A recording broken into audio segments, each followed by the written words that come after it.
Hello everyone and welcome to the Johto region. Over the last month and a half, we took a look at how fast the starters of Kanto can claim a championship win. Over the next few weeks, we will be doing the same with the Johto starters. The current world record for a speedrun of Pokemon Crystal is 3 hours and 30 minutes. That will be my goal. Can one of these 3 solo Crystal in set amount of time? Let's find out, starting with the grass starter, Meganium. While grass is arguably the best starter in Generation 1, here it's debatably the opposite. The reason? Since we have the option to go back to Kanto after defeating the champion, Game Freak did not want to reuse any of the gym leader typings they've used in the previous game. In Kanto, grass had the advantage over 4 of the gym leaders, and was weak to 2 of them. Well, technically 3, since Venusaur is part poison, making it weak to Psychic. In Johto, grass does not have a type advantage against any of the gym leaders. Kinda. And we have a type disadvantage against 5 of them. Kinda. We'll talk more about that once we go into the actual battles. As for Meganium the Pokemon, it doesn't have the widest move pool, but has enough that I can make it work. Probably. It's also fairly bulky, despite being the starter with the most weaknesses with 5. Let's see how Meganium fares. The first 5 to 10 minutes of this game is a fetch quest. Once we picked our starter, we visit Mr. Pokemon, who lives a town and a half away, to get the Pokemon egg to give to Professor Elm. We backtrack to New Bark Town, where we have our first counter against our rival. It doesn't matter if we win or lose this one, but since we're both babies at this point and I have the better stats, it's an easy win, even if I had to eat my berry. We give our rival's name to the police and give Elm the egg. Once we say goodbye to Mom and beg her to save our money, we can officially begin our gym challenge. I do make pit stops to grab any berries I come across because I will definitely need them for the first couple gym leaders. There's only 2 trainers I need to battle en route to Violet City, but maybe I should have battled the other 2 optional ones as this bird keeper gave us a run for our money. If you haven't guessed, the first gym leader uses flying type Pokemon, as do all the trainers in said gym. Our first trainer has a level 9 Spearow that knows Peck. Even though I'm using a fully evolved Pokemon, if I don't use Reflect to protect myself against physical moves, Peck will hit hard. Even with Reflect up, this battle is a lot closer than I would have liked it to be. Thankfully, the second trainer has 2 Pidgeys that don't know any flying type attacks. That brings us to the gym leader himself, Falkner. Falkner? Tomato tomato. Much like the previous trainers, Falkner's Pidgey doesn't know any flying type attacks. It only knows Tackle and Mud Slap. Since we resist ground type attacks, the odds of Pidgey using the latter are slim. Long story short, Pidgey isn't an issue, but the bird turd hits the fan when Pidgeotto comes out. Pidgeotto does know a flying type attack in Gus, and it will always use that move. There is no way I'm going to win this at my current level without a Reflect up and a berry in my reserve. While I don't use items in battle, I do give the okay to held items. Gus has 100% accuracy, so there's no chance of it missing without an accuracy drop, which we don't know anything to make that happen. I just need to hope Gus doesn't crit, as crits bypass all stat boosts. And if I can get a crit or 2, that'd be nice. Since this is so early on, there isn't any TMs I can teach Meganium to help it out. This does admittedly take me a few resets, but as you can see, I do eventually get the win for playtime of about 20 minutes. Plus Mud Slap, the TM we get for beating Falkner, will come in handy. Up next, we have to help Kurt save some Slowpokes from Team Rocket. Rocket Grunts mainly use poison type Pokemon, which have a weakness to ground. Mud Slap will definitely come into use here, had I remembered to teach it to Meganium beforehand. It's all good though. We are able to beat these grunts sans Mud Slap. Next up, I decide to challenge my rival. I'm definitely going to need Mud Slap for this battle. He leads with Ghastly, a ghost poison type, making it immune to normal type attacks and resisting grass. So the only move I can hit it with for decent damage at this point is Mud Slap. Again, thanks to poison being weak to ground. If we can avoid getting put to sleep, we can take it out in 2 or 3 attacks. Zubat isn't a problem either, assuming we don't get confused. Quilava is where I need some things to happen. Of course, I use Mud Slap. While it only has an attack power of 20, it lowers the accuracy whenever the move hits our opponent. It's this accuracy drop that'll make or break this battle. I need Ember to miss me a few times. As long as we can avoid getting hit, we will win. Our next gym challenge comes in the form of the Bugmaster Bugsy. I'm sure you can see why grass is not great early on. So far, the first gym leader, the main evil team, and our rival all have Pokemon that, in terms of typing, we do not match well against. And it's the same thing here. Metapod isn't the problem. If Kakuna poisons me, that's a reset. I will not be able to take it and Scyther out if we're taking chip damage every turn. Even if I am healthy, I need some good RNG to get past Scyther without having to grind to a higher level. I like to reiterate that early on, the moves and TMs available to us are very limited. There's not much I can teach Meganium that will help us. Scyther will always use Fury Cutter. Makes sense, we are weak to bug. Fury Cutter starts off weak, but gets stronger with each consecutive hit. My only saving grace is that Fury Cutter has an accuracy of 95. A 5% chance it'll miss. I either need a miss or a lucky crit if I want to get past Scyther. With a stat total of 500, I'm essentially fighting a fully evolved Pokemon. Not much to say other than it's all luck here. As I'm sure you can guess, I do eventually get the victory with a playtime of 45 minutes. But this took a lot of resets. It didn't help that on this attempt I forgot to give Meganium a berry. Yes, I know, I'll do better. After getting my second badge, one of my moves gets a much needed upgrade. I speak to this green hair fella who gives me the TM for Headbutt. Base power 75, accuracy 100, and a 1 in 5 chance inflicting the opponent. Yeah, Tackle is now out of my move pool. Once I've reached Goldenrod City, I speak to the bike man and get a free bike. With all the backtracking I have to do in this game, this will save me a fair bit of time until I'm able to fly, that is. Speaking of backtracking, I head up to Route 35 to speak to this girl. I decide to speak to her first as I need to in order to get the squirt bottle. Plus, I can raise my level a bit by battling some of the trainers. But before I can get the right to use squirt bottle, I must first defeat Whitney. Her Clefairy will usually use Metronome, and I just have to hope it doesn't use a move like Sacred Fire or Horn Drill.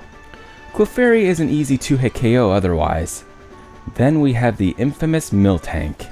I make sure Reflect is up before Miltank gets rolling with Rollout. I hit it with Mud Slap to lower its accuracy. Like Fury Cutter, Rollout gets stronger with each consecutive hit. If I break the chain, it resets. With Mud Slap or Headbutt, I have to hope it either flinches or misses. Even at that, Miltank can recover its health by drinking its own milk. Over time, Meganium was eventually able to get the win when he has Badge 3. Whitney is infamous for her difficulty, but this was the easiest gym battle so far. Right now we're sitting at a time of 1 hour. Now I can grab the squirt bottle, take out Sudowoodo, and enter Ecruteak. After beating the Kimono 5 to get Surf, I make my way to Burnt Tower for another battle against my rival. This battle always scares me when I'm doing a solo run. Why? Curse. If a ghost Pokemon uses Curse, at the cost of half its health, we will lose a quarter of ours every turn. However, we don't lose HP on a turn a Pokemon faints, meaning if we don't one-shot our opponent, we only get 4 turns to live. And just my luck, my opponent has 3 Pokemon remaining. Zubat takes 2 attacks, Quilava takes 2 attacks, Magnemite has a quad weakness to ground, so here's hoping nope, it just hangs on. Let me tell you something, brother. If that Sonic Boom had hit, that would have been a reset. Sonic Boom deals 20 damage, no more, no less. And after the curse damage, I was down to 19 HP. Thanks to that miss, I was able to get the win. I love how my rival yells at me for falling through the floor like it was my fault. He's all like, "Huh, take that, you idiot. Serves you right." After the legendary beasts are awakened, Morty returns to his gym. So let's battle him. I was nervous for this battle. Like my rival, his Ghastly knows Curse. I have to hope Mudslap crit one-shots it. It doesn't, but Ghastly doesn't curse us, opting to use Spite, a move that lowers PP of the last move used. The entire Ghastly line are Ghost Poison types. They're essentially getting rid of my best attack. Not once did I ever think I have to say that Mudslap was my best attack. Ghastly and his first Haunter fall easily enough. Gengar was going to be a real challenge. It can put us to sleep and recover health with Dream Eater. I have to hope we don't doze off. And thanks to Mud Slap, we don't. Gengar wastes all of its turn trying to put us to sleep, and we eventually take it out with a crit Razor Leaf. That leaves his last Haunter. I only have one Mud Slap left, but I'm hoping it'll deal enough damage where I can finish the job of Razor Leaf. Which is exactly what happens. We get our 4th badge with a playtime of 1 hour and 22 minutes. Replaying this, I am reminded how much backtracking you have to do. Our next gym is Cinnawood, but we're going to want to climb the lighthouse in Olivine first and speak to Jasmine. She'll ask us to head to Cinnawood and grab some special medicine for Amphi the Ampharos. I surf across the sea, pick up the medicine. While I'm in the area, we might as well take care of Chuck. It feels good coming into a gym battle where we're not at a complete disadvantage. In a way, we have the advantage. His Prime doesn't know anything that can hit us hard, and we have the type advantage against his ace, Poliwrath. It's a shame these Johto leaders don't have more Johto Pokemon on their team. But that's a rant for another day. I was able to grab Badge 5 on my first try. I also grabbed the HM for Fly, something I should have thought to do in Red and Blue, but in my defense, there's nowhere near as much backtracking in those games, so I don't think Fly would have saved me that much time. I fly back to Olivine and give Jasmine the medicine. Once she's made it back to the gym, we challenge her. I figured this one wouldn't be too hard. I gave Meganium a Paralyzed Cure Berry, just in case Magnemite got any ideas. The first one gets crit one-shot. Steelix comes out next to my surprise, one of the bulkiest Pokemon in Generation 2. No matter if I hit it on the special or physical side, it's going to take a few attacks to take it out. I use Mud Slap to lower its accuracy. Since Iron Tail doesn't have the best accuracy to begin with, I hope that would pile up the misses. It does work, just not as well as I hoped it would. By the time we take it out, we're starting to get into the danger zone. The second Magnemite lives Mud Slap, despite it being quad weak, and uses Thunder Wave. Good thing we have that berry. One more attack wins us our 6th badge with a playtime of 1 hour 47 minutes. I'm going to breeze through all the rocket stuff. Despite being at a type disadvantage, they were all complete pushovers. At our current level, being about twice as high as the grunts, most of them are 1 or 2 shot by our attacks. Plus, Lance heals us partway through. Price isn't much harder either. Well, technically, he has a type advantage against us with Ice, and their secondary types, Water and Ground respectively, are weak to Grass. At worst, Aurora Beam may lower my attack, which isn't a big deal since I'm attacking on the special side, and Icy Wind may lower my speed. Neither move hits terribly hard, making this an easy win. Now it's back to Goldenrod for more rocket stuff. Again, the grunts aren't a problem. The admins, on the other hand, did give me a run for my money. Especially this one. He has a team entirely made of coughings and a wheezing. Mud Slap, like I mentioned, isn't the strongest ground type attacking move in the game, and as the Pokemon gets stronger, Mud Slap starts to become less and less reliable. But it's still the best ground type move we can learn to handle poison types. I just need to hope accuracy drops work in our favor. Otherwise, we are getting poisoned. The battle against my rival wasn't terrible. Now that we learned Body Slam, which has a 1 in 3 chance of causing paralysis, most of his team ended up being 2-shot by the attack. The remaining battles at Radio Tower went fairly smoothly. With Team Rocket disbanded once again, it's time to make our way to Blackthorn to collect our last badge. Our opponent? Claire. I once again gave Meganium a Paralyzed Cure Berry, as we were almost guaranteed to get paralyzed in this battle. Her Dragonairs all know Thunder Wave, and they also know Dragon Breath, which has a chance to paralyze the opponent. I don't want to risk losing too many turns, so I figured I can at least put a stop to it once. After that, it's hoping Body Slam paralyzes Claire's Pokemon, and maybe get a crit or 2 in there as well. This one does take me a few attempts, but after Claire finally sends us to the Dragon Den, we pass our test to win our 8th badge. Playtime, 3 hours, 10 minutes. Wait, it took me an hour to get through all that rocket stuff? It's not looking likely Meganium's gonna get that world record. Stranger things have happened though, so let's trek on. Now it's a straight shot to the Pokemon League. I do have to battle a few trainers, but they were all pushovers. In Victory Road, I come across the TM for Earthquake. We now have a great ground type move in our move pool, and it comes in handy against our rival. Earthquake manages to one-shot 4 of his Pokemon, some of which were, at one point in time, a problem for us. Now it's time for the real challenge. Leading off the Elite Four is the Psychic Master, Will. His Xatu can confuse us, and Psychic could lower our special defense. As long as I can avoid those two things, we can get the win. Not even his Jinx can stand up against us. Our next opponent is Koga. It's another team of Poison-type Pokemon. Not only that, most of them have a second type that negates their weakness to ground. Most of his Pokemon have a way to raise their evasiveness, lower accuracy, sometimes both, poison, and or confuse us. I should have thought to grab a Poison Cure Berry for this battle, but I ended up having Meganium hold the Pink Bow I got from Mary at the radio tower. Pink Bow raises the power of normal type attacks, like Body Slam. Since Meganium isn't the hardest hitter, I figured the extra power might come in handy. Plus, avoiding these status problems wasn't too difficult. As long as I don't get poisoned, I can beat Koga with little issues. Bruno was actually quite a bit of a challenge for me. I don't have anything that hits his Fire-type Pokemon super effectively, and for the most part, it's the same on his end. Until we get to Hitmonchan. It knows Fire Punch, and while the damage it deals usually isn't scary, if we get burnt, we're not going to win. Plus, even if we avoid Hitmonchan's attacks, his Ace Machamp is a hard hitter. Cross Chop is the strongest fighting type move in the game. Its accuracy isn't the best, but it has a high crit rate. If we get crit, that's a reset. Admittedly, this one also took me a few tries. I never thought I'd say that about Bruno. Finishing off the Elite Four is Karen. Again, the name of the game here is to avoid getting status. Just about everything bad that can happen to you in a Pokemon battle happens here. Dropped accuracy, confusion, burn, poison, paralysis, and getting confused are all possibilities here. There's a very little chance you will come out of this battle completely unscathed, and it's hard to prepare for one specific thing.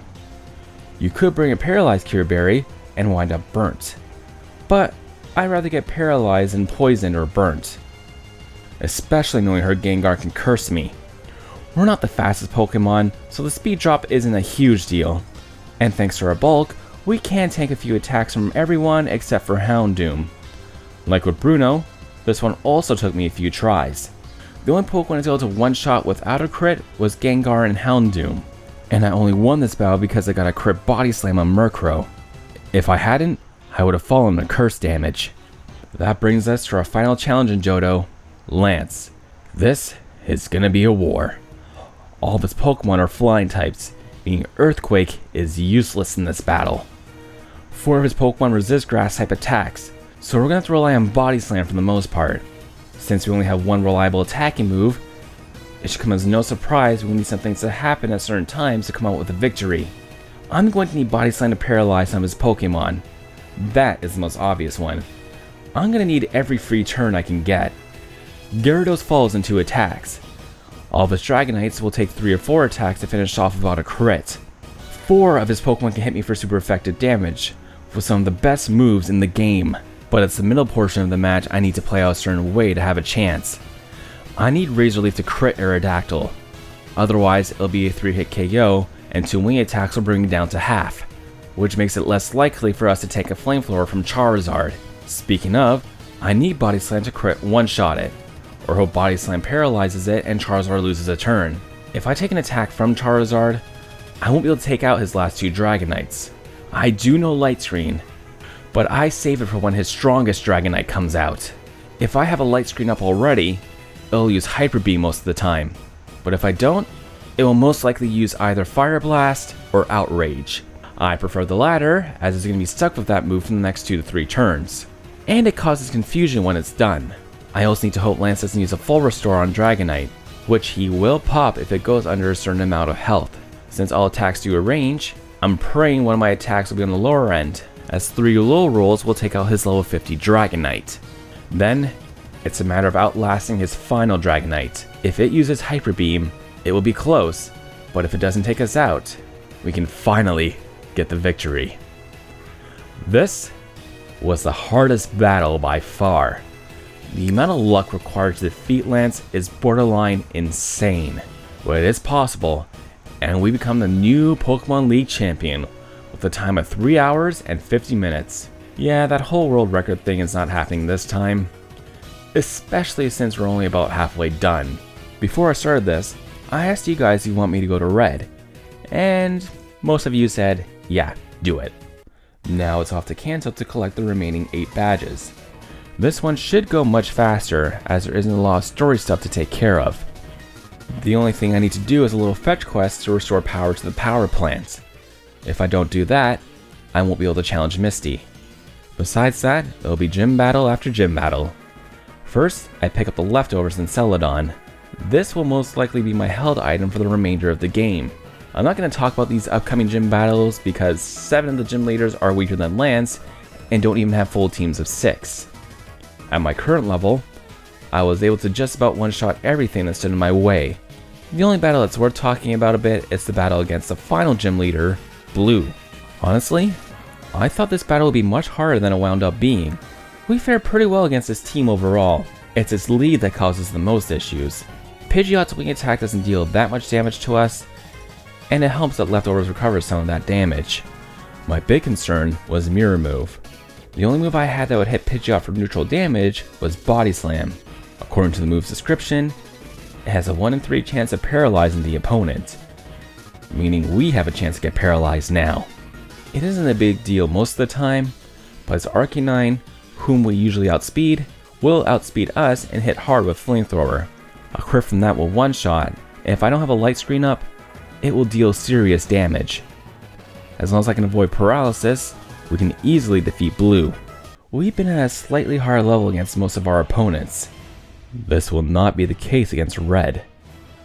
After giving Meganium every rare candy I had in my bag, we hit level 70, 3 levels lower than his weakest Pokemon, and 11 lower than his ace. Speaking of, Pikachu falls to a single Earthquake. Good thing it never evolved. Venusaur isn't a big problem either, but there are a few things it can do to make Red's remaining Pokemon a pain to deal with. Its only attacking moves are Grass type, but it knows one other move that can help itself and one of its other teammates out: Sunny Day. This move not only turns Solar Beam from a 2-turn charging move to a beam ready to fire, but it also powers up fire type attacks by 50%. And who does Red send out after Venusaur? Charizard. If I don't have a light screen up and the sun is out, I am almost guaranteed Flamethrower will take out Meganium. Ideally, I don't want Sunny Day out when Charizard comes out. I will have to take out Venusaur strategically when the sun is about to reside, all the while making sure I have a light screen up. That, or I pray to Arceus Body Slam paralyzes Venusaur, or it doesn't use Sunny Day. When it comes to Charizard, if Flamethrower crits, that's it. I somehow outspeed it. Probably because of all the carbos I fed Meganium to raise its speed. But even with light screen up, it will still take decent damage from Flamethrower. I'm pretty much going to need a paralysis to get past Charizard and hope it loses a turn or two. If I were to have grinded up a bit and gone to this battle on an equal level against Red's Pokemon, maybe Charizard wouldn't have been much of a pain. But this is a speedrun challenge, and things like grinding and logic sometimes take a back seat. Charizard by far was the cause of most of my resets. Even if I beat Charizard, I would often find myself low on health, and a faster than us Espeon would take us out with Psychic. But if we have enough health, we can take the first Psychic and set up Light Screen again. Remember, Light Screen only lasts for 5 turns at a time. At this point, I just pray I don't get a special defense drop. I would often go for Giga Drain here, so I don't lose too much health. With Giga Drain and leftovers, I recover most of the damage I would take from Psychic. If Espeon doesn't use Reflect, I would finish off with either Earthquake or Body Slam. I'd rather have Espeon not use Reflect, as Snorlax is super bulky on the special side. It's made even worse when he uses Amnesia. If Reflect is still up and it boosts his special defense, all my attacks will do next to nothing. What I did is spam Body Slam until we got the paralysis, all the while hoping Snorlax doesn't paralyze us with the same move. If I managed to paralyze it, I would then go on to spam Earthquake. With enough luck and no rest hacks, that would take care of Snorlax.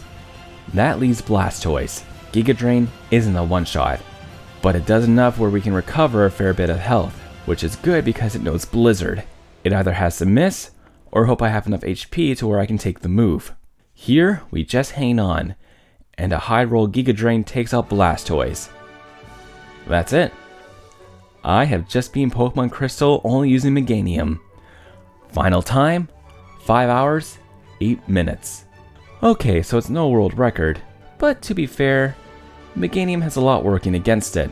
It's a bulky grass type. Bulk and grass don't mix very well in most cases thanks to its plethora of weaknesses. We also have a rough start to our journey, which sucks because we don't get a lot of moves that can help cover for our weaknesses. Not to mention some of the harder battles need to play out a certain way to get the win. And it's not always the fastest method that ends up working the best. While the events in Kanto are not a big issue, Johto isn't kind to grass. I still say the hardest battle was Lance. For most of that battle, the only good move we had to deal with his Pokemon was Body Slam, as Flying types are immune to ground type attacks and resist grass. Banking on one move is RNG at its finest. But we powered through, and next time we will see how Typhlosion will fare. But for now, it's time to put the Game Boy down. But don't you worry, I will see you all very soon. Bye.